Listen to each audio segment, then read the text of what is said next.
Welcome back to another episode of Ignite Your Spark. I have missed bringing you weekly conversations with incredible, amazing people whose mission is to bring forth the light in others. Whether my guests are in the healing space or working to help others with personal transformation or just offering a unique perspective on the mysteries of life, I love having these conversations. So I'm back with another episode because my guest intrigued me. Divine timing is everything. Her name is Punam Patel, and I'm going to read to you just a little bit about her because she's fabulous. She is a certified hypnotherapist, a neuro linguistic programmer, and a Reiki master. And her passion is to help her clients see their true potential so they can heal themselves. And people, we all need healing. It may not be physical, but there's always some emotional things that need healing, whether it's from our past life or our lifetime now, from parents, the paradigms. Everybody needs to heal. And I believe that that's one of the goals we have here on earth, in addition to love, feeling love, giving love, sharing love, is to learn to heal ourselves. Okay, we'll go on here with Punam graduated from University in New Zealand, and she's lived all over the world.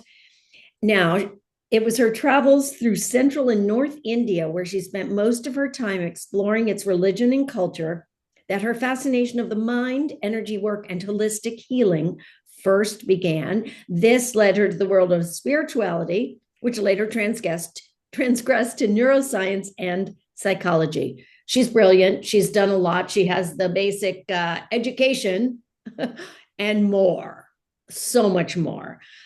I am so grateful for your presence today, Punam. Thank you for joining me. Oh my goodness. Thank you so much for having me, Kim. I'm excited to be here. Oh, me too. One thing that I ask my guests Mhm. is, how do you ignite your spark? Oh my God, that's such a great question. Uh, I mean, what you read earlier about, my mission is to help people see that the power is within them, that they have the ability to heal themselves. Right? And it's not, I never refer to myself as a healer because the tools exist within ourselves. And so for me to ignite my spark is that it's going within myself because everything Mm. I need is within myself, whether it be a simple meditation of closing my eyes or, just a moment of stillness or a moment with myself, my inner self, and a flower. Like that is what ignites my soul. That's so beautiful because we all need to, speaking to myself, Mhm. take time to be silent. It's very challenging in this day and age. I'm sure you'll agree with social media, with all the fast news being thrown at us. Not only do we have fast fashion, we have fast information, everything coming at us. And I find it's very challenging for myself. And I've taken to a practice of at least, well, if I'm driving 3 or 4 times a day in and out, I will not have any music, podcast, anything on Mhm. because I try to be silent. And I think more people need to do that because how can we access our inner healing if the outside chatter is so loud, right? Right, right. And I think there's no right or wrong. It's just a matter of where you're at in the journey. So for me, traveling the world ignited my soul. And sometimes it still does. And connection with people ignites my soul. And certain conversations ignite my soul. And and so forth. But where I'm at now, it's going within. It's Mm. that stillness within is igniting my soul because I can finally hear it. I can finally hear it. Yeah, well, I think that's what happens is that it takes time to finally hear it. And I was sharing before we chatted about something that I took time to hear because in among the many offerings that Punam has, she's a past life regressionist as well as hypnotherapist and Reiki master, and you do reprogramming the subconscious, chakra balancing, and what is it? Something and cell therapy, Oh, command cell therapy. command cell therapy. Commanding the cells. Yeah, it's a form of hypnosis where we can actually specifically speak to the cells and reprogram them. So we use them for people that have, like certain health issues. We go in and we can actually reprogram cells to behave differently. See, this all blows my mind. I believe every single word of it. It's just hard to believe that we can heal ourselves. Now, I know we can. We get a cut, it heals, right? Mhm, Eventually. I mean, mhm. I had some basal cell skin cancer removed, and the scar is healing. It's still there. So it's a miracle, though, that our bodies can heal themselves. Right. So I think that's always challenging for people to understand, especially with something that isn't just a cut, Mhm, something mhm, a mhm, little more serious. And yes, we can heal ourselves, but we also need facilitators and guides. Don't you mhm. think? I think that's what you Mhm. do. Mhm. Yeah, absolutely. I think, it comes from our programming. We've been programmed to believe that we need something outside of ourselves, that we can't heal ourselves, or that healing isn't that quick or easy. The programming tells us that, we need to see specialists and do this and do that. And it's made us believe that it's more difficult than it needs to be. But yeah, you're right. Like we can, the healing can come from ourselves. And then when facilitated by somebody who is doing this, it definitely helps. Yeah, yeah, definitely. I'm curious, Punam, before we go into the one thing I really want to talk about, we're going to talk about Nadi palm leaf readings, which is a form of astrology, actually, from what I understand. But I'm sort of curious how you said it was your travels through India, but was there a moment that woke you up to the understanding that we are more than our physical bodies, that we can heal ourselves? Was there one pivotal moment, or have you always sort of had this belief? I think I don't know if there's one pivotal moment itself. There have been many moments. I think I've been very fortunate to go down this path of healing, and it really came through my clients. So seeing them come in for their sessions, whether it's like physical pain they have, or certain like a bladder condition of 5 years, or a recurring pattern or something, but just seeing them get healed within a session or two started to really just blow my mind. And I'll be honest, like I started off with my degrees and then working in corporate. So going into this field, I myself was a skeptic.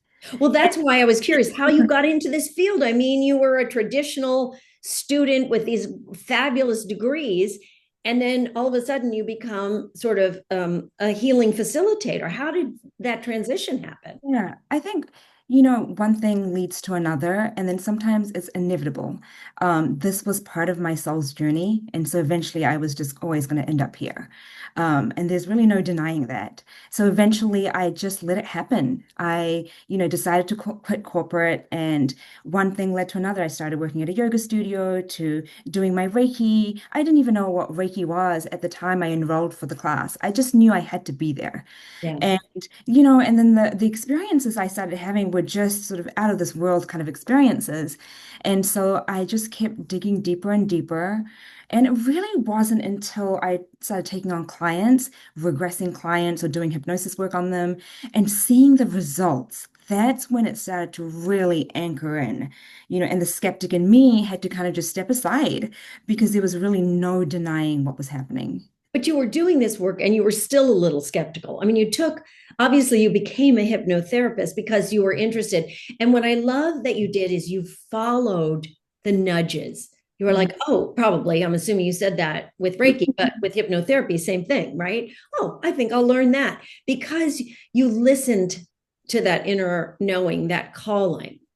Right. Yeah. I mean, we still have free will. So everything is determined by our free will, whether we realize it or not. We're constantly choosing. And a lot of the times we're doing it unconsciously. We're just not aware that we're choosing certain things. And I think that, like I said, it's inevitable. I was going to end up there, and I could go in peacefully, or I could go in kicking and screaming. Eventually, I was going to end up there. And I decided to just be curious. And of course, the skeptic in me has been on this journey, this wild journey. The skeptic has been there from the beginning, and sometimes it's still there, and that's okay. It's healthy to have a dose of skepticism. But I find that each time I do, and the skeptic in me comes out, the universe is just, it's so divine. It gives me a sign or synchronicity. It's like it plays a cosmic joke on me every time I have the skeptic is present. So I just roll with it. I just roll with it. Yeah. And so many people don't. We try so hard to control. This is the way I'm supposed to be, or Mhm. I'm going to control this instead of letting things flow. And I think getting in flow is something that I'm always looking to do.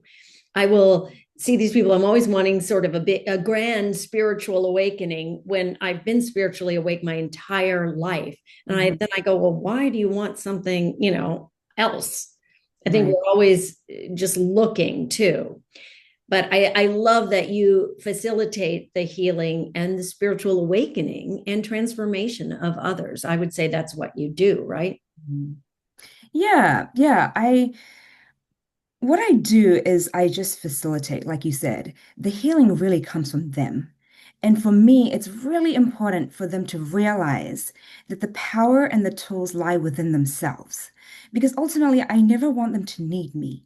Right. Once they're gone, they leave with this understanding that the power is within them.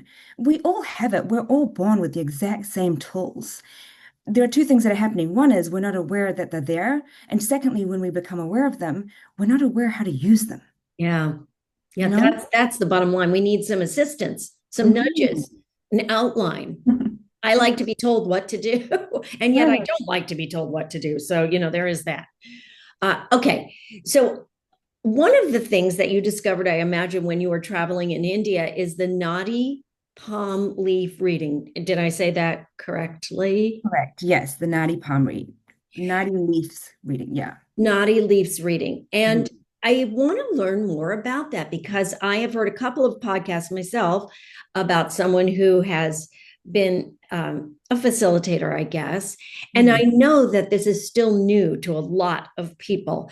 And it is an old form of astrology. Mhm. Indian astrology, is that what it? Yeah, it's similar to the Vedic form of astrology. Okay. All Yeah. right. So I want to learn all about it because I am sure there are people listening slash watching who are like, oh, what are you talking about? And can you take us from this process from the beginning? What is this? Yeah, so the Nadi leaves, they were written 2000 years ago. So they're ancient. And they only became available about 100 years ago. So not too long ago that you know, and they were kept in a vault for a long time by the government. They were stored for a long time.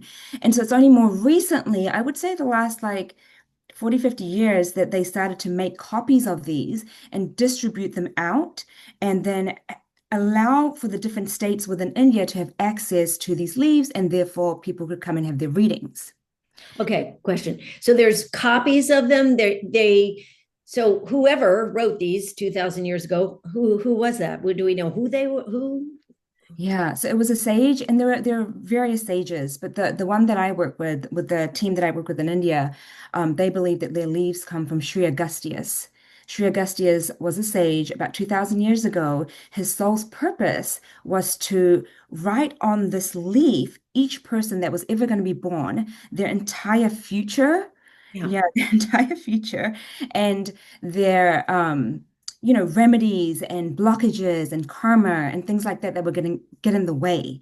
And to give the main purpose for Sri Agustius was to write the remedy. So they believe that whenever you get your reading done, like whenever your leaf is found, you have your reading, you've ended up there at the exact moment you're meant to. Right.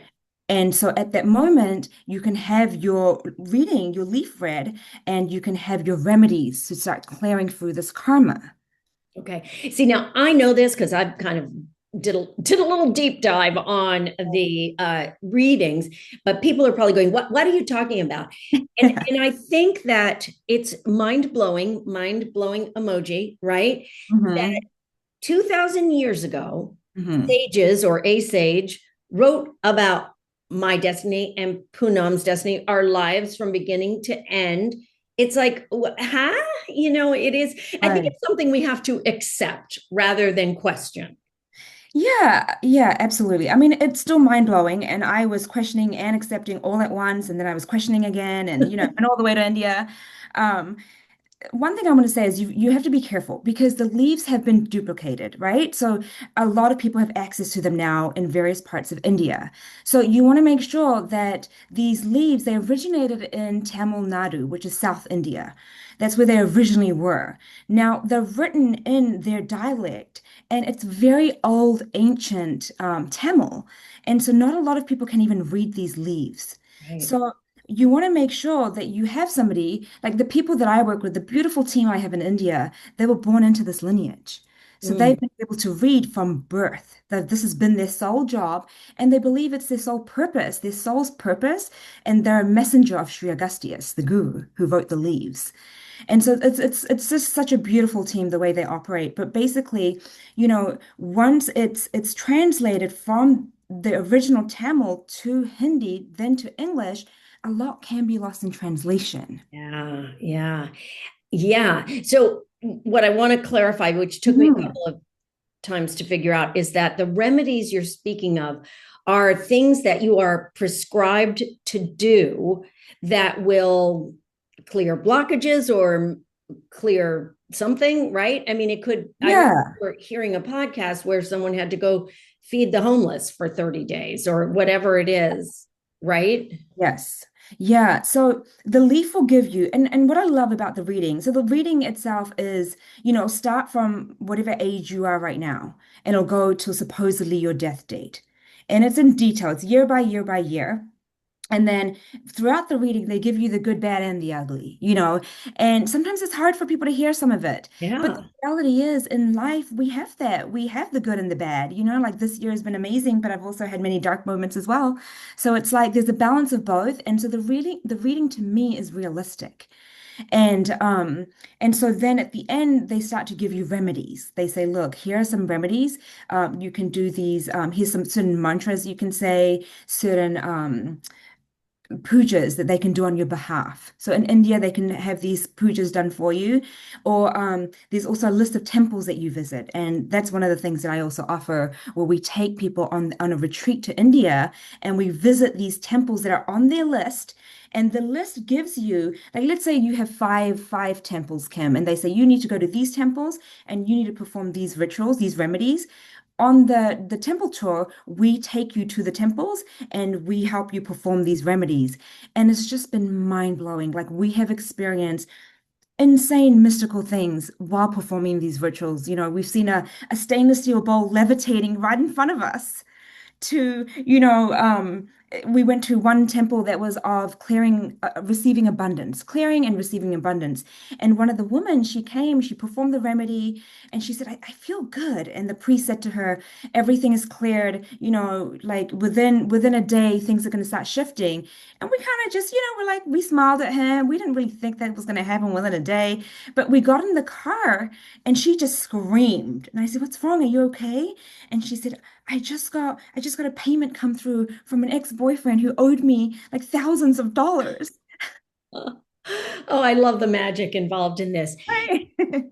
It's so when someone comes to you and says, I want to get a Nadi leaf reading.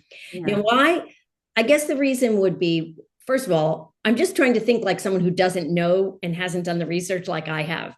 Like, Yeah. why would they want to do it, first of all? Why would someone want to know? And again, you said it comes from the time of birth of where they are right now. It Right. doesn't look at your past because you've lived your past, even Hmm. though time is linear. I don't know. Time is a little weird to me, but yeah. So someone would hear about this and feel motivated to get their reading done so that they can live a happier, healthier, better life. Is that Yeah, kind of all of the above. A lot of people come because they're just curious.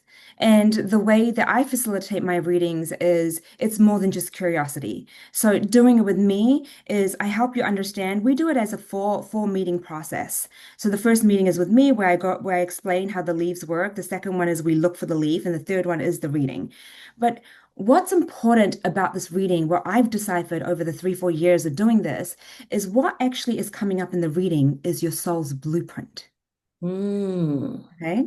So because it was difficult for me, Kim, to be honest. I teach for a living. I reprogram subconscious mind. So I teach for a living free will. I coach you that you have free will and that you are creating your reality. right. Teach you that you're creating your reality based on the way you think and you feel. And people look at me going, "What are you talking about?" And I'm like, every single day, you are actually manifesting based on the thoughts you're putting out. And what happens is over time, you start to actually operate in automation and you start to put out thoughts unconsciously, Mhm, right? So mhm, the reading is going to actually give you your soul's blueprint, but that doesn't necessarily mean it's going to exactly play out like the reading is telling you because you still have free will. right. Right? So that's one point. And the second point is the reading's going to actually show you the vibrations you're feeding unconsciously. All the things that come up in the reading that you don't like, those are vibrations that you're feeding unconsciously because you're not sitting there going, "Give me a bladder condition," Right. or "Give me heartache." But if that comes up in your reading, you're actually feeding these vibrations unconsciously. So by getting a reading, it actually allows for us to go in and change those vibrations. So in a sense, it's like the other work you do, reprogramming your subconscious. Is it something that you help with? Because you can get this reading and it will Mhm. say whatever Mhm. it says, and then you help clear that. Correct. So we have 4 meetings, and the final meeting is actually with me, and I help you digest the reading because I actually don't want this to be another reading, like another psychic reading that we just had, we get excited, and then we shelve it. You Right. know, I want this to be, this is the OG, like this is it. This is, it's giving me my whole soul's blueprint. My soul came here to have these experiences, and it's really exciting when you have the reading to see what comes up.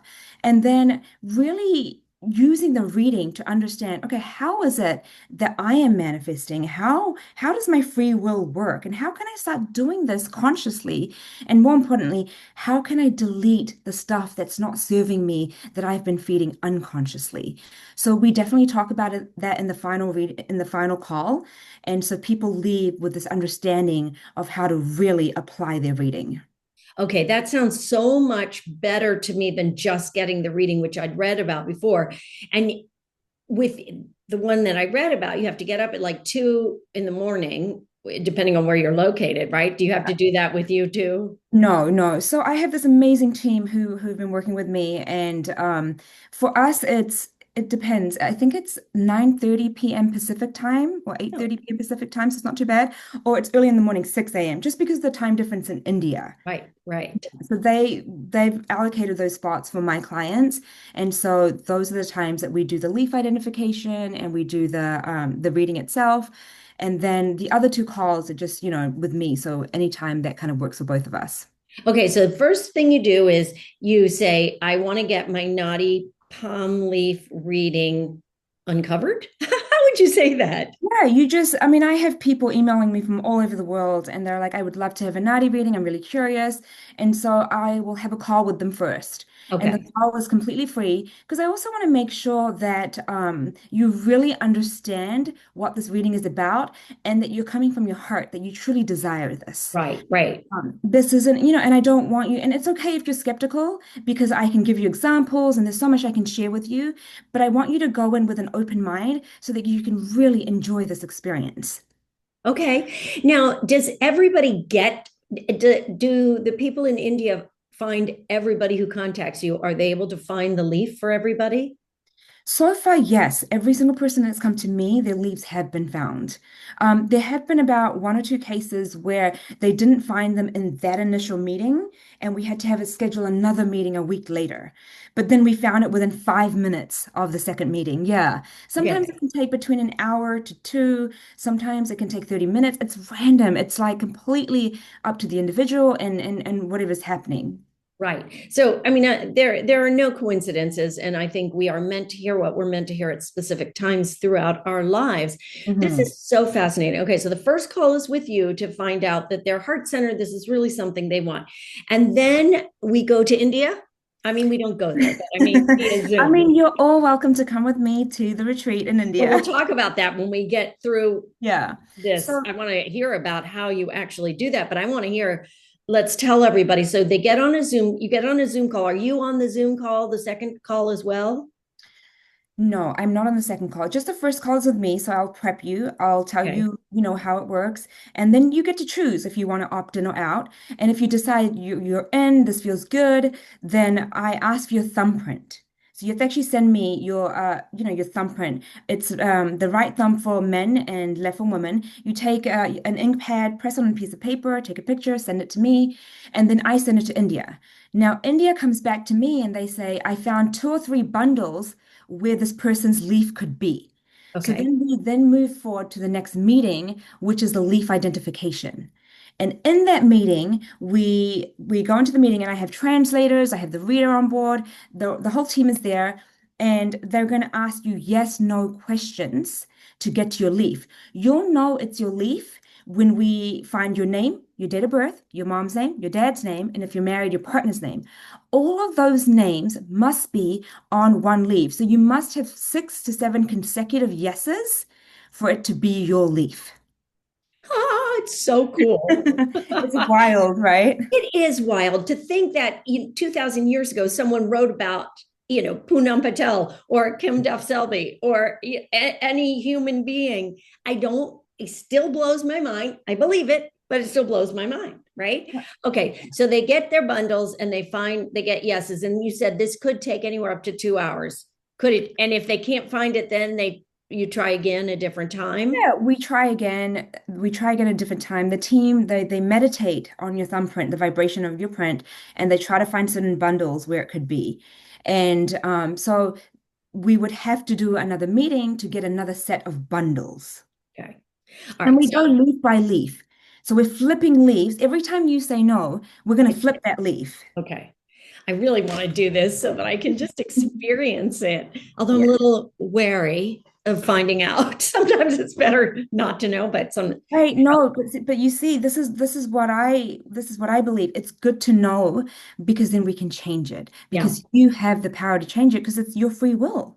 right. Oh, see, got it comes back to free will. Love that. All right. Mhm. So we've done our thing and they identify your leaf. You've said yes 6 or 7 times, and Right. they have my leaf that's been written 2,000 years ago. Crazy. And then we hang up and wait for the next one, right? Yes, it takes them about 3 to 4 days, sometimes like a week. They're very busy to get the leaf translated. Oh, right, right. We have to get it translated. It's all written down, and then we come on a call. I won't be on that call, but my team will be there, and I'll arrange the whole thing for you. And you'll go on the call, and they will have the reading. So they'll start off with your personality, which that part blows my mind the most, actually. They describe you to a T, and in detail. And so that part is always interesting. Yeah, they start off with your personality, and then they go into some of the zodiac information, and then they go into some of the blockages. They start with the blockages because for them, the blockages are the really important. They believe that the sage wrote the leaf to help you explain the blockages and to go beyond them. Okay. Okay, Okay. so they Yeah. go into some of the blockages and then they go into the reading itself, which is year by year. So if you're 30 years old, they start at 30. This was going to happen at 32, blah, blah, blah. And they go on into supposedly, when you're going to leave your body. Okay. And so it's pretty detailed. And then they'll go into a past life. They'll talk about a past life that's connected to your current life that's causing some of the blockages. So it's usually a negative past life where like you operated in a way that wasn't serving you. And from there, they then move into the remedies. So, like you mentioned earlier, for every year on your birthday, feed animals or, visit these temples, do these rituals. They'll give you all the remedies. And then that will be the end of the reading. You can ask questions. And then you have the call with me at another date where I help you process the reading. Oh my gosh, I need to process this podcast. So, Poonam, you had your leaf read. How long ago? Okay, yes, I'm excited to share this actually. Yeah, I had my leaf read. It's been, I think, 3.5 years, almost 4 now. It's been a while. And I remember at the time, Kim, I was skeptic. I was super skeptical. A guy in LA, so I live in LA, and he was a friend, and he said to me, "Oh, I'm facilitating these Nadi readings. Do you want a reading?" And I said, "Yeah, sure, I'm interested." But then I changed my mind because I thought, you know what? I'm going to go to India because this guy is my friend and he knows me and maybe he could. I was just like so skeptical. So I made this plan to go all the way to India. And I took my one of my best friends, Monica, she came with me, and I said, let's get our reading done. She's like, okay. And we didn't tell anybody that we were going. A friend had referred this whole organization that did them in Mumbai. So we were in Mumbai. And so Monica and I, we just, we got in a rickshaw and we drove all the way to the Nadi place and we just showed up and they were like, well, it's not as simple as that, you guys. We need to like get bundles out. We need your thumb. We need to do all this. But they were great. They were very patient with us, and we just did it. We did the whole thing. And here's what was so interesting. I said to Monica before we left that if this turns out to be amazing and I love it, I'm gonna offer this to my clients. I'm gonna ask them, can you guys work with me in India? Like whatever you need, like, we can create, I can pay for Zoom and the Wi-Fi. And I just had all these ideas in my mind. And she was the only one that knew that. And so we go to Mumbai, we go to the office, we go to the Nadi readings, and they find my leaf. The whole process was, it was just like so interesting. The questions they asked and the yes, no, it was just so interesting. But anyways, we get to the reading, and one of the things that came up in my reading, one of the first things that came up was you are a messenger of Sri Agustius, and one of your soul's purpose is to bring this reading to people around the world. Wow. Wow. I have chills. That's so cool. Right? And so that was just so interesting because I went in with the intention of, I want to bring this to my clients and I want to, offer this and I'm going to ask them so that they can be a facilitator. And so it was wild. It was written in the leaves. It was written in the leaves. And so that's one of the stories I want to share. The other one I want to share is people ask me like these remedies, are they, do you truly believe that they can clear karma? Like, how do you just clear karma? Like, we've spent a whole lifetime with karma. And I remember being with Monica and we were driving back from the reading. And I said to her, how do you feel about the remedies? And she's like, oh, I don't know. Like, they're kind of religious. And I don't know, should we be doing these? And then we had this conversation and we were like, well, we've got nothing to lose. We can just do these remedies, which take a couple of months to a year, and let's just get them out the way. And then we won't be thinking about them. And she said, I think we need to just start saying yes, yes more to things. Because, like, we can look back in 5 years and be like, why didn't we just do them? Yeah. They were Yeah. doing a 3 month thing. Anyways, our rickshaw comes to a complete halt at the moment. She said, we need to start saying yes. And we were just like, where are we? Like, what happened? We look around us, and he stopped outside a bank, and the bank's name is Yes Bank. And we just like burst into laughter. We were just like, what just happened? We didn't even know there was a bank in India called Yes Bank. Oh my gosh. Oh, So I, that's right. And so that story has been really helpful because when my clients are deciding whether to do the remedies or not, or the importance of the remedies, this is what we decided. I said to Monica, what I feel is that the people who come to do their reading and the ones whose leaves are found and are given the remedies, they're given the remedies because they've paid their dues. yeah. They're given the remedies to have this karma cleared super quick because they've paid their dues and they've done their work. Mm. I have a couple of questions about the remedies. And does this mean, so you do the remedies, and does that mean, say, in another life, say you reincarnate, will you have to are you clearing things for the next life as well? So what you're doing is you're clearing things everywhere because time is actually an illusion and it's all happening right now. So Yeah. as I do the work right now, it's like, all of my all the little pieces of my soul that are having the experience in a human body in all time space realities are going to benefit from everything that I'm doing because it's a ripple effect. Okay. Now, you lead people who have gone through the first initial process of getting their leaves read to India, or do you take people who haven't had their leaves read? So I do both. Mainly it's people who've had their leaves read, so they've read their leaves, and part of the rituals, the remedies, is to go to India. Wow. And like, let this sink in. There's a leaf that was written 2,000 years ago with your name on it, and there are temples assigned to you with that name. There's also a code name in your leaf that you're supposed to give to the priest at your temple. Yeah, and so for me, it was just a no-brainer. I was like, first of all, I need to go to India myself. So I went, before I offered it as a retreat, I went and did my remedies, Right. and I just had the mystical experiences, and I still went in semi-skeptical, Yeah. and I just had these experiences. I'll share one because it's just so, so profound.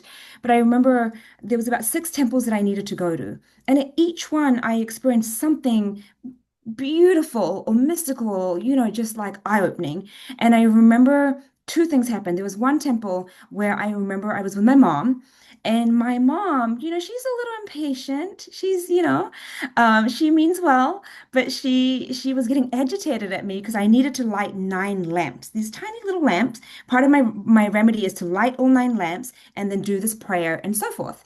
So I'm lighting this lamp, and in India they give you these little match, and like it just nothing was lighting. It was just, I went through about 30 of them, and nothing's working. And I finally lit one. And my mom, by this point, is so frustrated. She says to me, "Do not light it with a match. Pick up the lamp and light it with the other lamp." So she's saying, Yeah. pick up the. And so I go to pick it up. And before I bend down to light the other lamp, it just lit itself. And Whoa. my mom just looks at me, and we just look at each other, and we're just like, oh my God. Like it was just like so mystical. Yeah. And then all the other lamps just lit like this, just like by the touch of yeah, it was so beautiful. And then, one of the process of going to each temple is at the end, you walk around in a circle clockwise, and you just pay your respects to all the shrines. So you might have just come there for one particular shrine, but we pay respects to all of them.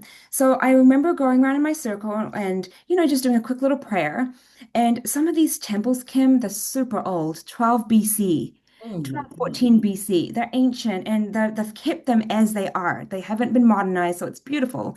And so some of the statues of some of these gods, they're like a blob of clay. Like a big blob of clay. I can't tell if it's Krishna or Hanuman. I can't tell the difference of who is who.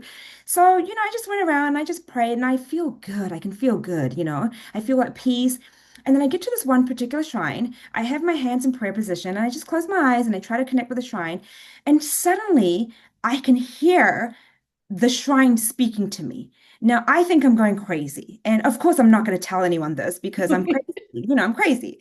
I open one eye because I can't believe, like, am I hearing this? Is there a man standing next to me whispering in my ear or something? Like I look around, I open one eye, I close the other eye.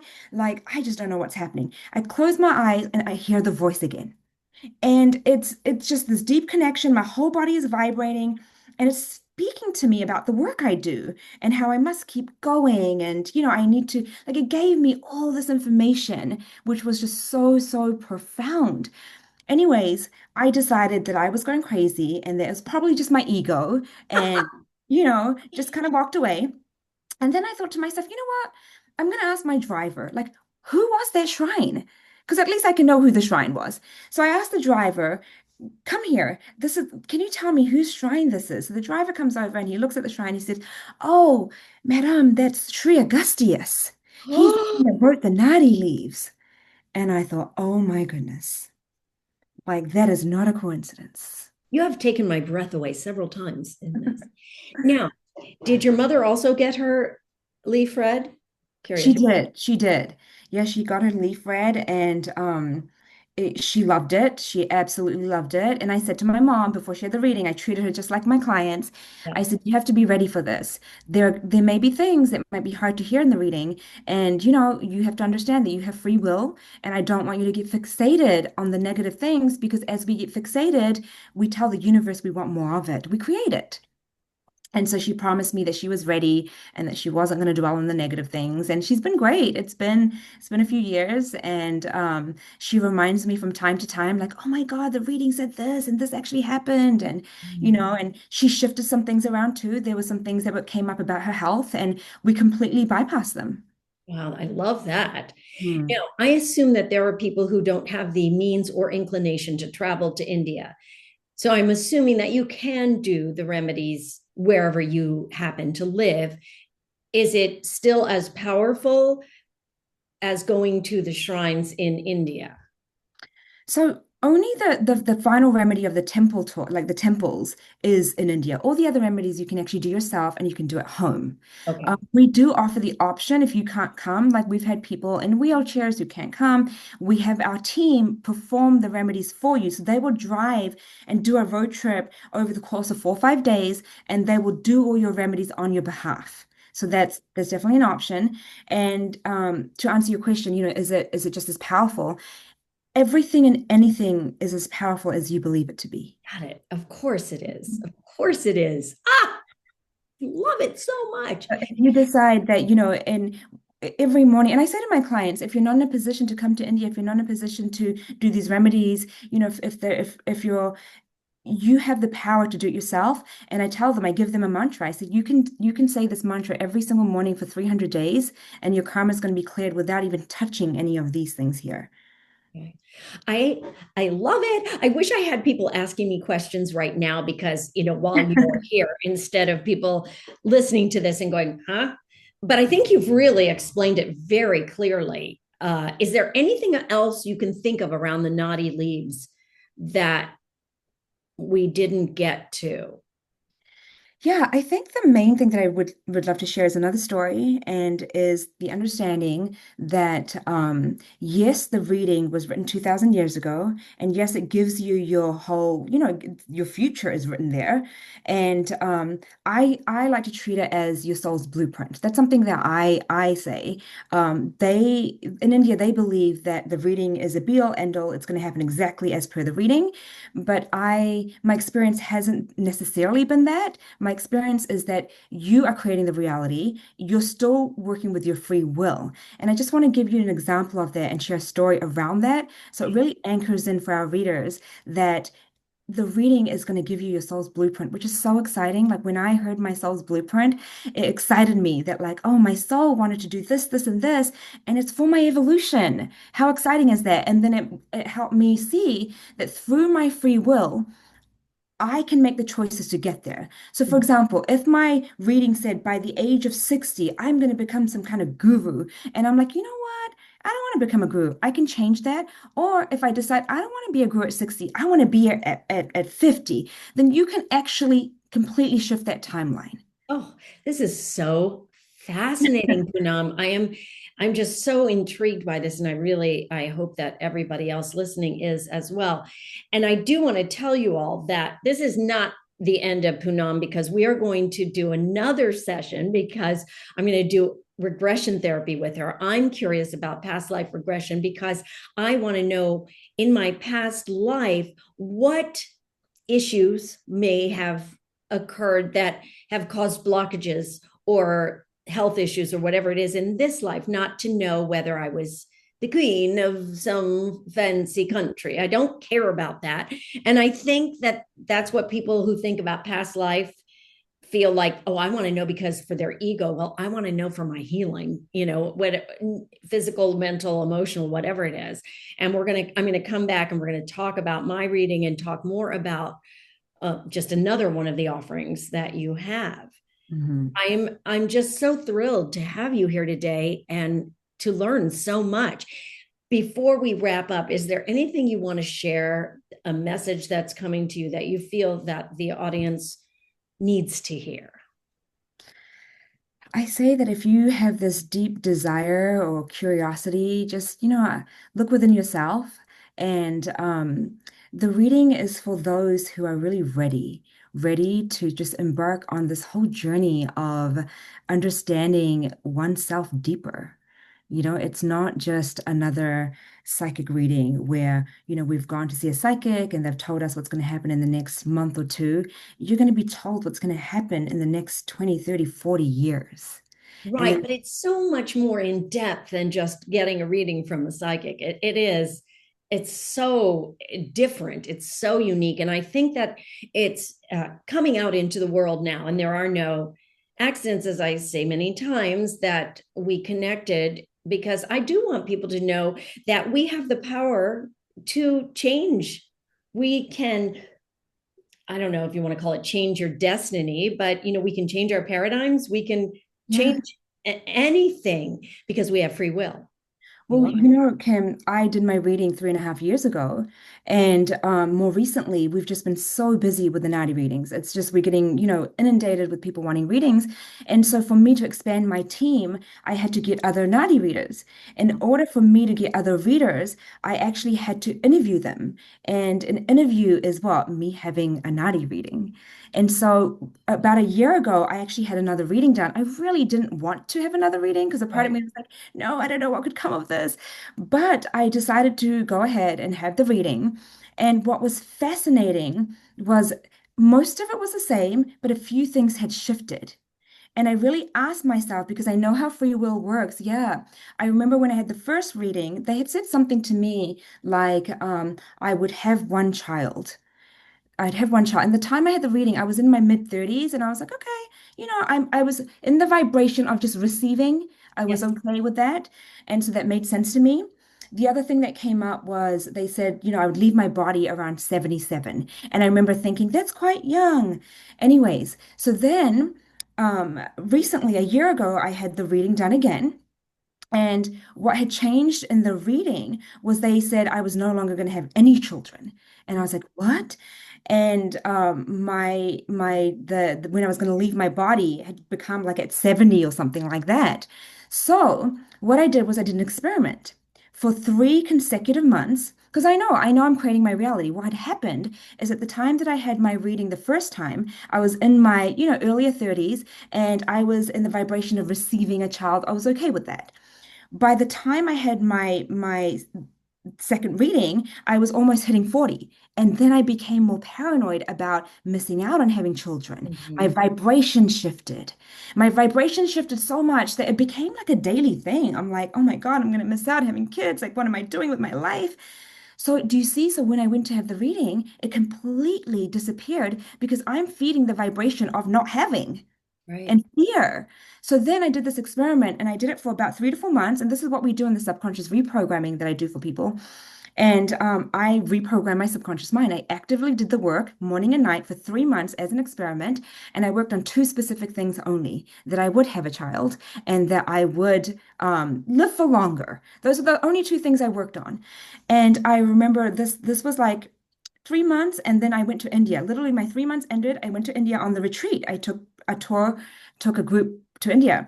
And I remember being at one of the temples, and a stranger came up to me and he said to me, Madam, I need to read your palm. And I said, oh, no, no, no, I'm okay. I'm okay. I don't want my palm read. He's like, no, no, no, I must do it. He's like, you don't have to pay me. You don't have to do anything. I have to do it. And I was like, oh, okay. And I was very, I didn't want to. But he took my hand and he looked down. He said, I only have two things to tell you. I said, okay. He said, you will have a child and you will live to 104. And he knew nothing about me. He knew no idea I'd been working on those two things. So, I love that story because I get to share it with my clients and they get to see that, yes, you can have this reading done. You can actively manifest the things that come through in the reading and the things you don't like, we can change them. Mm. Oh, thank you. I'm like, okay, I mean, like, since I'm close to 70, I'm like, I need to work on getting to 100. So, yeah, I have no idea since I haven't had my body sleep read yet. Well, you're probably going to have yours read and they're probably going to tell you 158. Okay, well, that might be a little much, but 100 as long as I'm healthy. I just want to be healthy, healthy, healthy, healthy. Mhm. That is fascinating. Punam, do you have a child yet? I don't, but I just turned 40, so we still got Oh, time. you got time. You got time. Where can people find you? Because I know they're going to want to do a little more research into you and find out. Yeah, so I'm online. So maybe Kim, if you could attach I'll put it, my of course. Yeah. yeah, my website. You can come onto my website. I am on social media. It's just Punam.hypnotherapy is my handle on social media. And yeah, if you come through my website or my social media, just send me a message and then my team will get back to you. And yeah, Right. What's your website? Is it Punam Hypnotherapy? it's punampatelhypnotherapy.com. So my full And I'll name. write it. I'll put the links below, of course. But I Okay, just like perfect. sometimes people want to hear it too. So Yeah, yeah. Thank you so much. thank you, Punam. You've been so generous with your time and your information, and I can't wait until our next time when I get to share what you do with regression therapy as well. And now, of course, I have to have my naughty leaf read, or Absolutely. yeah, You have to amazing. come to India with me. Yeah, that's funny. And of course, I've never, not of course, but I have never been, and it's not a place that I've been drawn to, except to do this now. Right. It's amazing. Well, thank you, thank you, thank you. Keep shining your light. I appreciate you so much, and I know everyone really. Hopefully, they were as intrigued as I am with this episode and with all of the words that you have to share about the naughty readings and also about our free will. That really came through strongly to me that Yes. we have free will and we can change anything and we can heal ourselves. Remember Hmm. those things. Absolutely. Absolutely. Thank you so much for having me, Kim. It's been such a Oh, pleasure. my pleasure indeed. All right, everybody, until next time, shine on.